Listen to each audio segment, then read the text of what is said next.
Hello, Mark Laudi here. You know, as a regular visitor to Malaysia and having established an office there 15 years ago, one thing that always strikes me about Malaysians is how much they like to complain.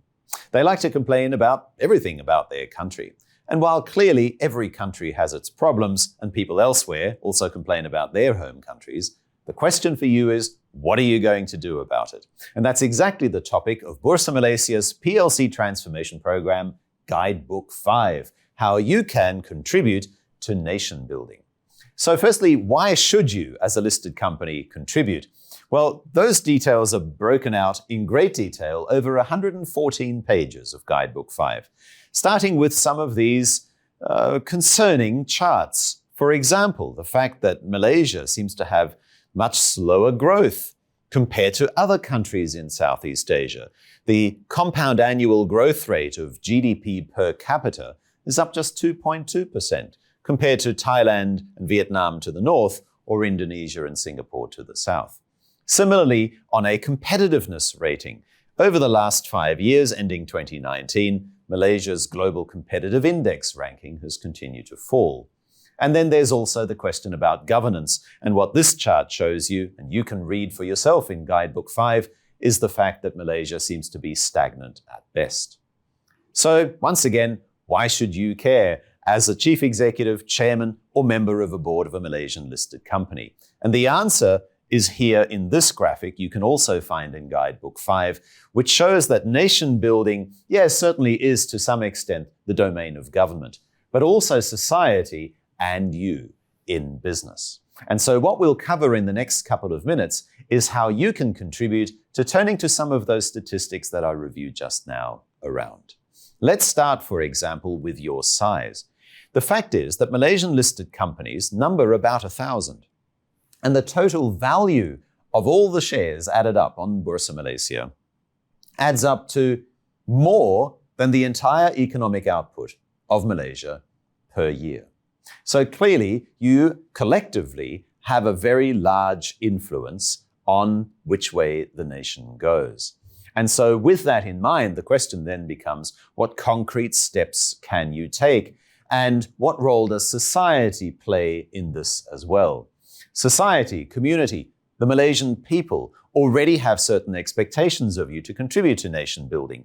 As this particular set of statistics in Guidebook 5 shows, about 2 in 3 expect you to not just look to the government to fix things, expect you in fact to lead the conversation and expect you to be held accountable by society, by the public at large.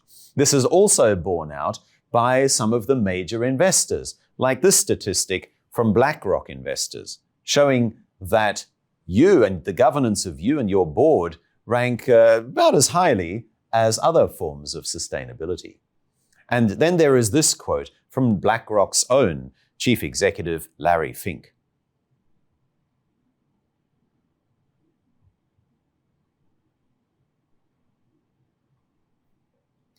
Can achieve its full potential, right? In other words, you are ideally not involved in nation building, not just for the sake of the nation, important as that is, but also for the sake of your own company. So let's take a look at some specifics and get a bit more tactical. Here on page 92, you can actually look at all of the areas covered in a short form together with a checklist to see whether you've done that. That's the cheat sheet. In greater detail, though, here are 5 specific areas of nation building where you can contribute.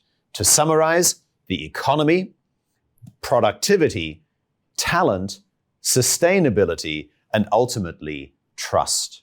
And not only is this something that you need to contribute, it's also something that flows back to you. For example, the 4 benefits: supply chain resilience. Are you actually able to get the products that you need in order to produce the products that you sell?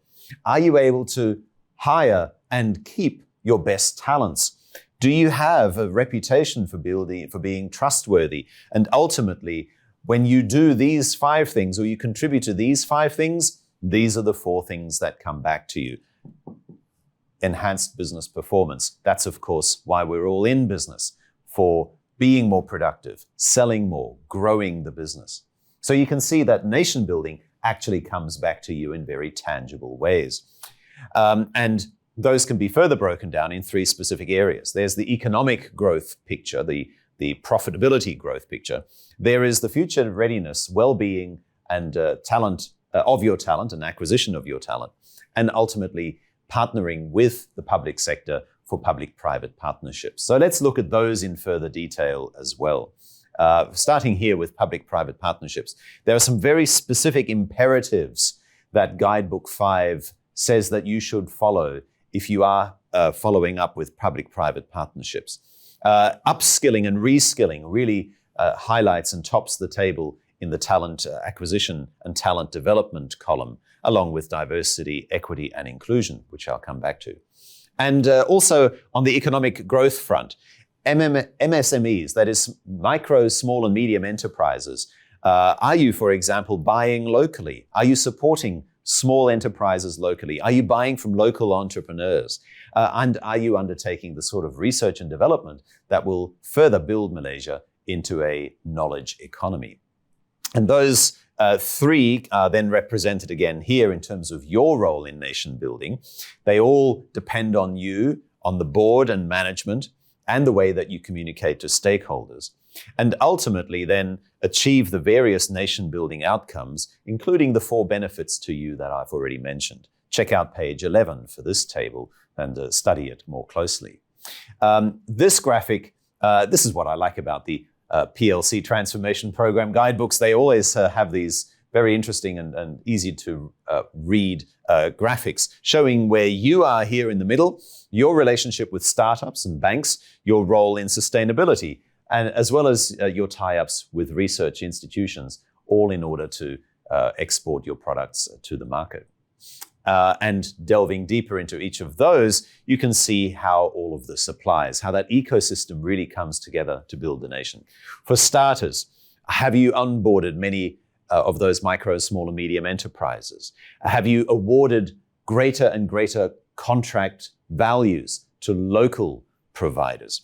Are you, in fact, spending money on R&D? Are you tying up and collaborating with local R&D institutions?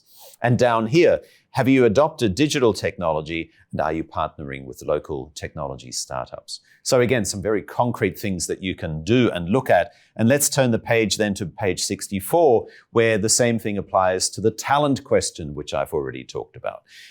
For example, how are you providing on-the-job training, for example? Are you hiring well so that people stay with you? Are you hiring across a diverse range of people? Malaysia, I don't have to tell you, is a very diverse society. Are you bringing those diverse elements into your company is really what that's asking. So let's now round out on the public-private partnerships and draw some conclusions. And I really particularly like this particular table here, which you can also find in Guidebook 5, which talks about the fact that you should proactively share information perhaps with the government to help shape the policy. Do not overlook the importance of participating in policy discourse, it says. Form those public and private partnerships. However, also be transparent and accountable to ensure that some of those old ways of doing things are discarded, to ensure that Malaysia rises in the ranks of governance, of competitiveness, and ultimately of growing the per capita GDP. If you're a member of a board of directors, here are 3 questions for you to consider.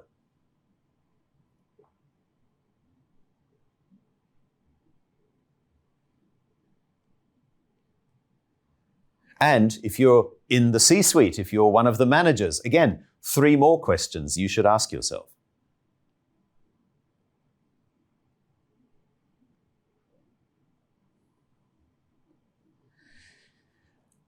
And finally, then there is the question of communications. And this is something that's permeated all 5 of the Bursa Malaysia PLC transformation program guidebooks. There's always that emphasis on communicating with your stakeholders. And I want to spend a few more moments on this because there are some key words to break out from this graphic that you'll find on page 90 of Guidebook 5.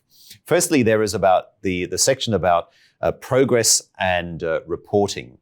If it can't be measured, it doesn't exist. And ultimately, that applies to your stakeholder communications as well. The Guidebook 5 encourages you to build trust with different stakeholder groups by the way that you communicate in an honest and transparent way. Ideally, you would demonstrate both quantitative and qualitative measurements in your communications, and that you communicate in a way that is done with high integrity and transparency, that you use social media, for example, to do this communication, and to ensure, and I love this bit, that you communicate in a way that is both relevant and authentic. And of course, if we can help you in any way on the stakeholder communications front, please feel free to reach out to me, and let's contribute towards the nation building of Malaysia together.